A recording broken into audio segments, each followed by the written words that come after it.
Тамаша соқ. Мақсат Байжанұлы. Браво! Не деген соққы мұнау?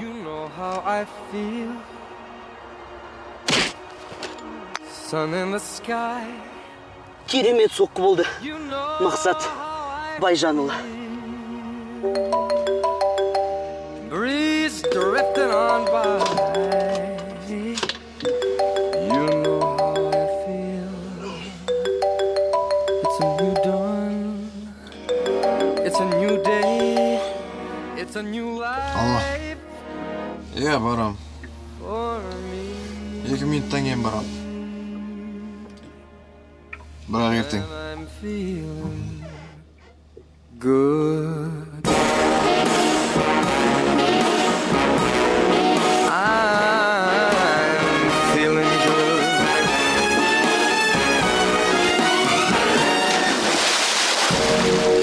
Fish in the sea, you know how I feel. River running free.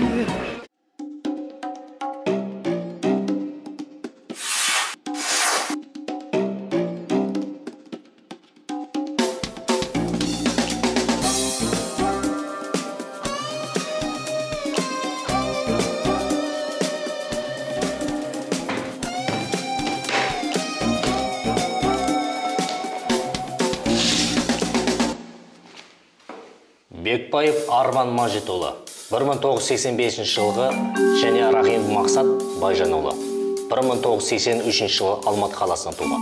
Бизнес саласында жұмыс істейді. Қазіргі таңда қаладағы ең табысты жас кәсіпкерлер. Отбасылық жағдайлары екеуі де бойдақ. Осы сенің жасың бір ғой, 30-ға келді. Қашан үйленесің, а? Соны айтшы маған. Үйленеміз ғой, мама, уақыты келгенде. Қашан енді? Ақша жинау керек, ақша. Бір басында 4 машинаң бар, 3 пәтерің бар. Саған не керек енді, а? Мүмкін сен самолет алғанша күтіп отырармыз, а? Самолет алғанша күтеміз, мам. Мен болдым. Кеттім жұмысқа. Ойымдамаң үшін. Жаным, сол. Құртасыз дедім ғой, мама. Кетмейді. Арнайы Франциядан алдырған сырды неге лақтырып жібергенсіздер? Ол бар ғой, Франциядан келгенше көгеріп кетіпті.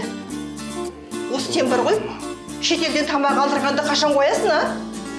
Өзіңнің сүкте жетеді ғой осы.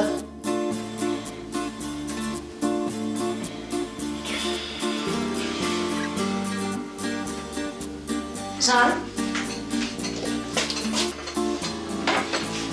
Қайырлы таң. Міне сен кофе. Жан, сен қашан үйленесің? Бір есі дұрыс қыз табайын. Сосын үйленем. Мен ше? Мен сонда ешкім емес екен ғой саған, е? Өзіңе көп алмас сүмелек. Сенен де басқа еркек жоқ дейсің ба? Көзіңді аш, Ромео. Артымнан жүгіріп жүргені талай. Өзіңді кім деп ойлап жүрсің, а? Урод, козел. Ақшаңа сеніп жүрсің ба? Сенің ақшаңның маған қажеті де жоқ, түсіндің.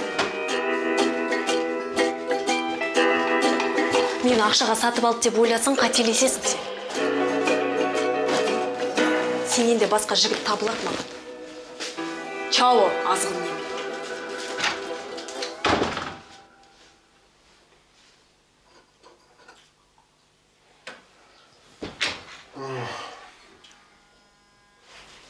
Жан, жолыма ақша бер. Екеуі де қаладағы ең танымал әрі табысты бизнесмендердің қатарында. Аз уақыт ішінде биікке жеткен. Кәсіпкерлер арасында сый мен құрметке ие. Ең қызығы, ешбір таныс, тамыр, туыс көмегінсіз табыстар қатарында жүр. Ақшаның құнын біледі. Екеуінде айтуы бойынша ең жақын туысы Франклин мырза. Қандай Франклин? Бенджамин Франклин.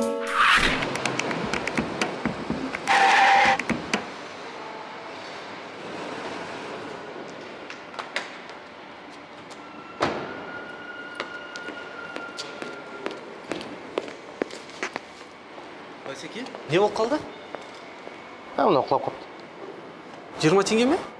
Иә, 20 теңге. Осы шырт қызық. Ақша жоқ деп жылайды.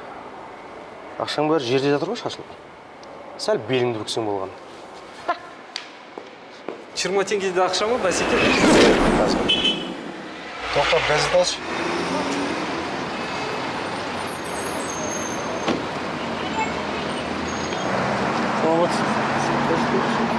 Бір жарым миллион офшор арқылы. 4 миллион доллар шотқа ертең түседі. ИП-ларға бөліп тастайсың. Иә. 28 миллион компанияға, 6 миллион маған тиесілі. Таза табыс. 3,8 миллион. Зачем? 20 теңге ма? 22 теңге.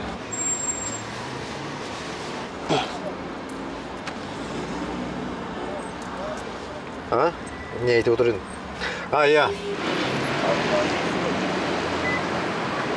Маған газет бере салыңызшы. 200 теңге. Тағы да 20 теңге. 20 теңге ақша емес дейсің ба? Ақшаны аз деп ешқашан менсінбеуге болмайды. Ақшаның аты ақша. Екеуі де іскер, әрі қабілетті. Өмірде жұмсақ болса да, жұмыста келгенде шамадан тыс қатал. Жауапкершілік олар үшін жай сөз емес. Компаниямыз осы шеке. Аз ғана уақыттың ішінде үлкен жетістіктерге жеттік. Осы жұмыскерлердің еңбекқорлығының арқасында. Біз күніне 500-ден 1000-ға жуық адам қабылдаймыз.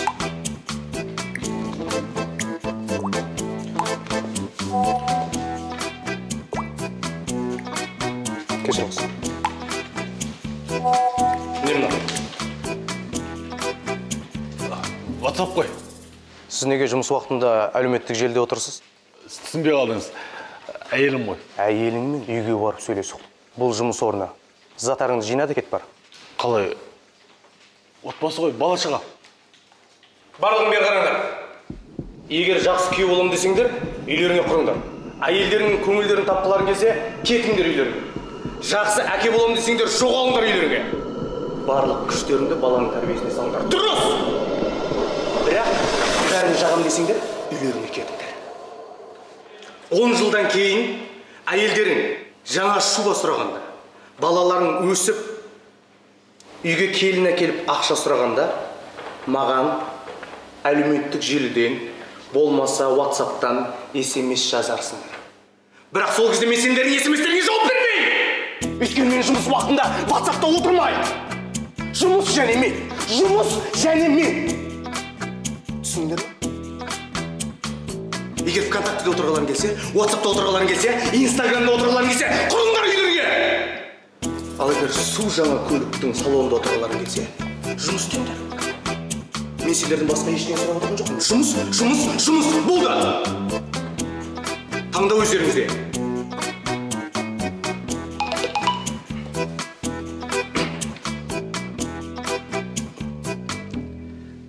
Мамам ғой, маманың жөні бөлек. Жұмыс істеңдер. Сәлеметсіз ба? Сәлеметсіз бе? Менің атым Арман Бекбаев. Жайна Қуанышқызы. Жүсіп Тайжанұлы өзінде шығар? Жоқ, ол кісі өзінде емес, жиналыста еді. Күте тұрмыз. Жарайды.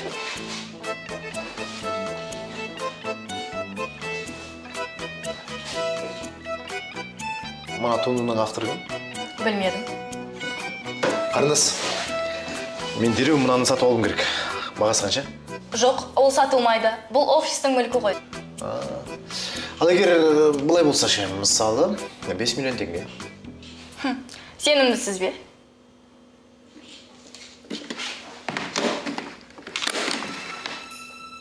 Білесіз бе, өнер мен үшін өмірмен тең. Бұның құдіретіне ешқандай ақша жетпейді.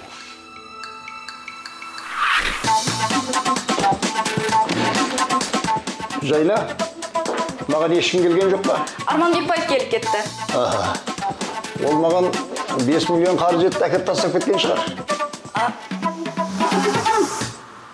Сонда нақтық кәсіптері қандай? Сату. Не сатады? Бәрін. Қалай сонда? Сатудан бұрын байлыққа кенелу үшін бір нәрсені өндіру керек. Бір бұйым жасау керек қой. Бұлар сонда не жасайды? Ақша жасайды. А? Ақша. Неден? Ауадан.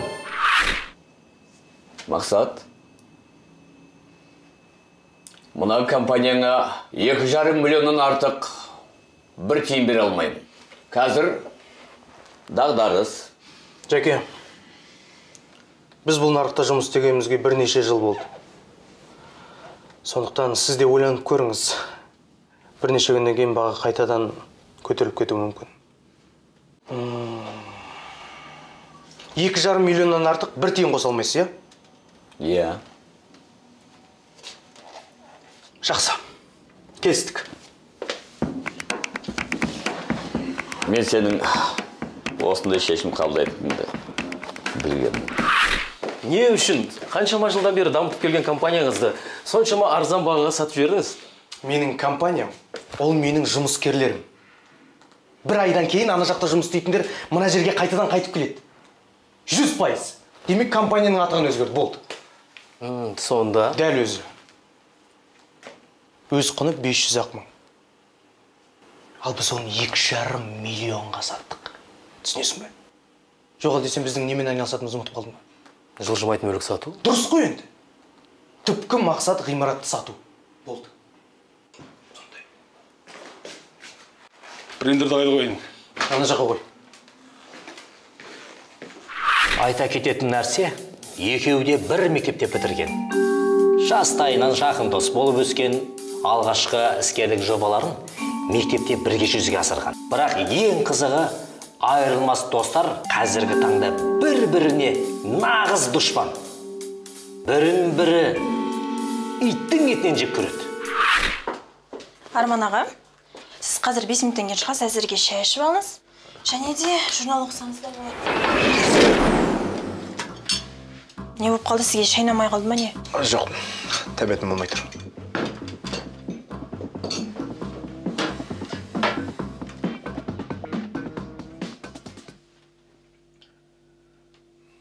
Алло.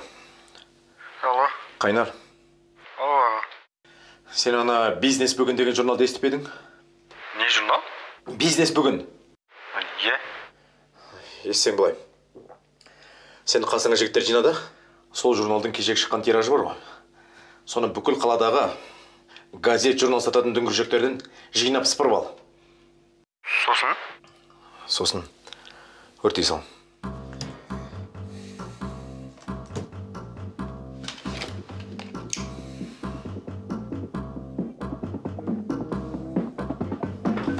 Арман аға, студия.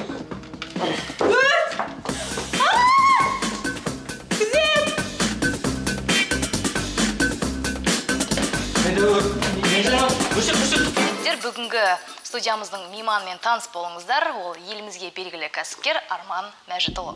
Рахмет. Сіз өткен жылы еліміздегі ең табысты кәсіпкерлердің қатарынан табылдыңыз. Енді осы тұста айта кетіңізші, бизнесте достық болуы мүмкін бе? Жалпы мен өзім достық деген ұғымға аса сене бермеймін. Достық жолында пайда болған бизнестен көрі, бизнес негізінде табылған дос әлдеқайда пайдалы. Ол достық дегеннен көрі қызметтес, әріптес, не болмаса серіктес дегенге жақындау келеді. Білесіз бе? Досқа сенгеннен көрі өзіңе сенген.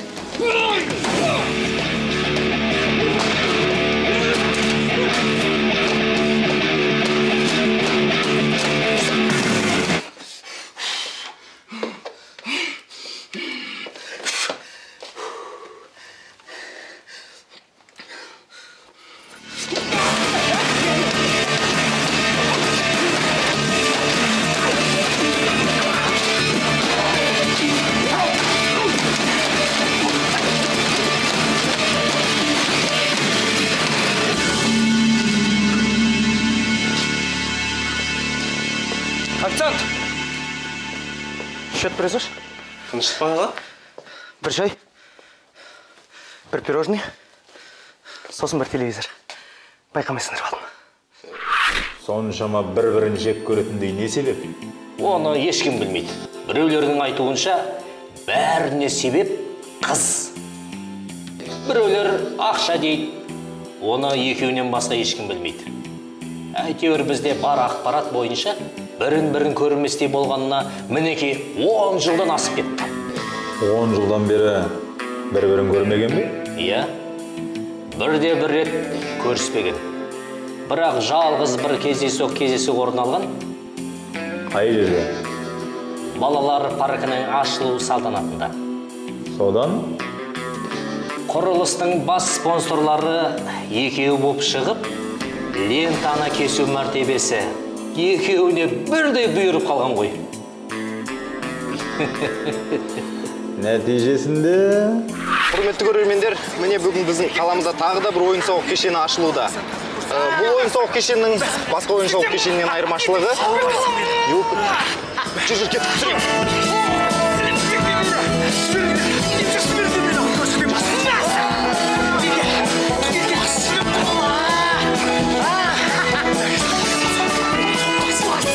Осыдан соң оларды ешбір шараға бірге шақырмайды. Бірі жүрген жерге екіншісі аяқ баспайды. Принцип. Бірақ бүгін жылдың өздігін таңдайтын салтанатты рәсім.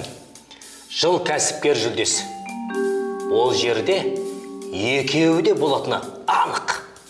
Себебі екеуі де үміткер. Қызық.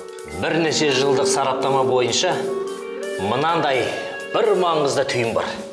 Бұл екеуінің бүгінде қол жеткізген дәулет, байлық, атақ, абыройын барлығы жалғыз ғана нәрсенің арқасында.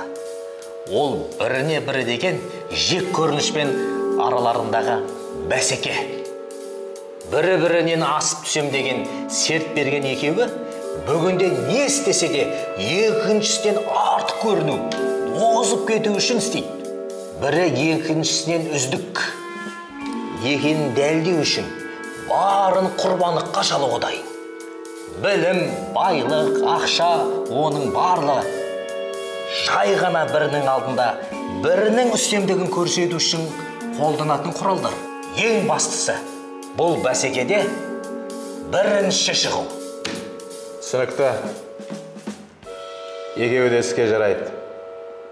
Дайындала беріңдер.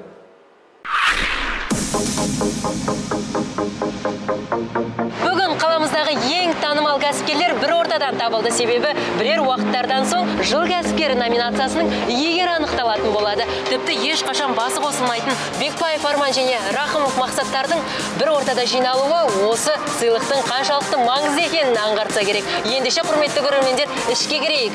Шынымды айтсам, мен қазір қобалжып тұрмын. Себебі дәл қазір мына ғимараттың ішінде 16,7 миллиард ақш доллары жүр.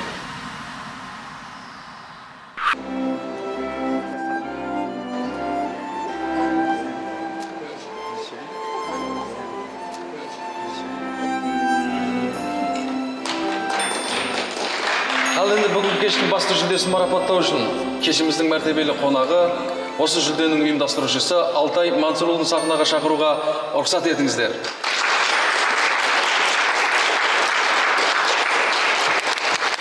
Қайырлы кеш, қадірменді қонақтар. Бұл жылы шешім шығару қиынға соқты. Әйтсе де, ұзақ талқылаудан соң әділ қазылар бір шешімге келді. Сонымен жыл кәсіпкері атағына ие барлығымызға сыйлы әрі танымал Бекбаев Арман. Рахмет. Және Рахымов Мақсат.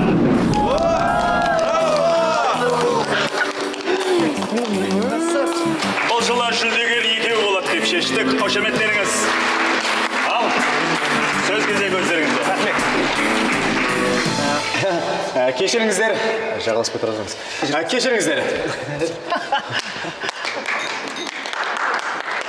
Менің есімім бірінші болып аталғандықтан, мен бірінші сөйлеуге міндеттімін деп ойлаймын. Қанша дегенмен де бірінші нөмірдің аты бірінші нөмір емес пе?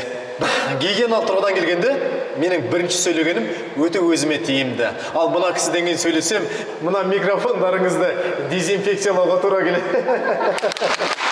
Мен сіздерге сенімдерің үшін зор алғысымды білдіремін. Және бір айта кететін дүние, мына мен жүлде қорымда, мына кісімен, есімі кім еді?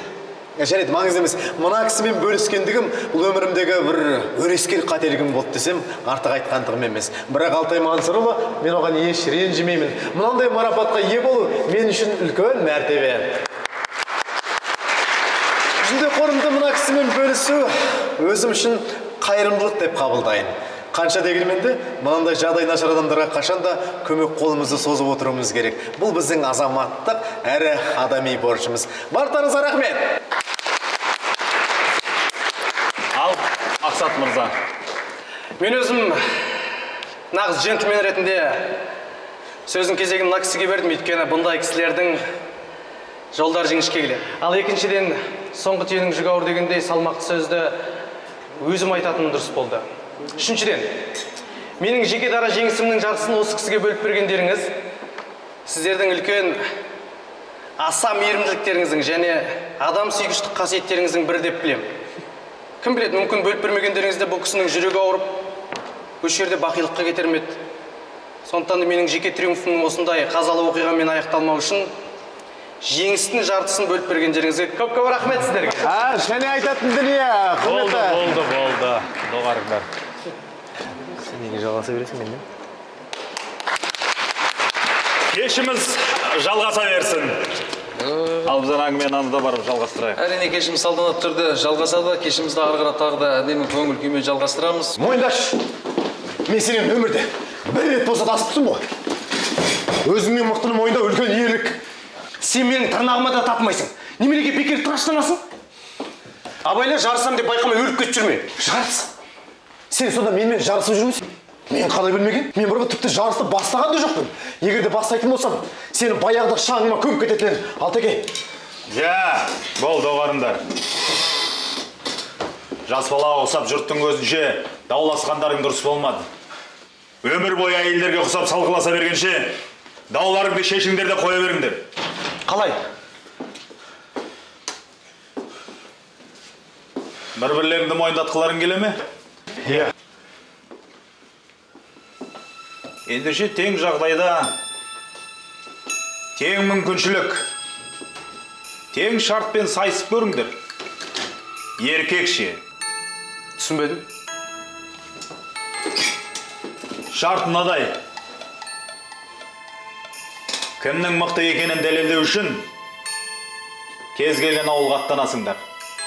Бір тиынсыз, бір таныссыз, ешбір тұрмыстық жағдайсыз, телефон байланыссыз.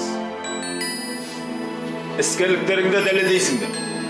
6 айдың ішінде кім капиталды көп жинаса, сол жеңіске жетті деп есептейміз.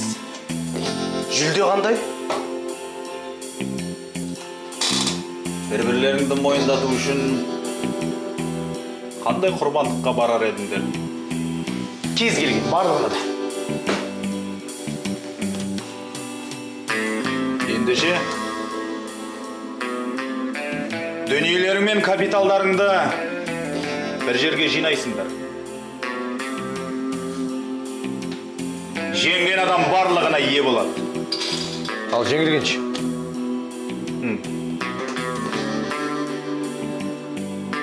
Жеңілген адам түксіз қалады. Ол аз. Шарт қатаңырақ болсын. Жеңілген адам жеңімпаздың қолында жұмыс істейді. Бұнда сен өзіңді өмір бақи менің қол жұмыс істеуге дайындай бер, қазірден бастап. Алтеке мынаны айтып тұрғанын қара. Жарайды. Келістік. Дүниелеріңменен шарттардың орындалуына кепілмен.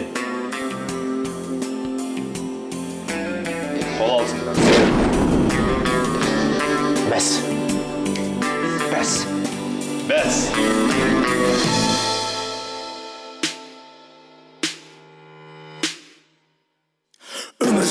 арман арман тынып тұрған бәсеке, бәсекеде бақталастық болуы шарт рас екен. Қара суда ас екен, құм жиылса тас екен. Міне солай өмір деген бәсеке, өмір деген бәсеке.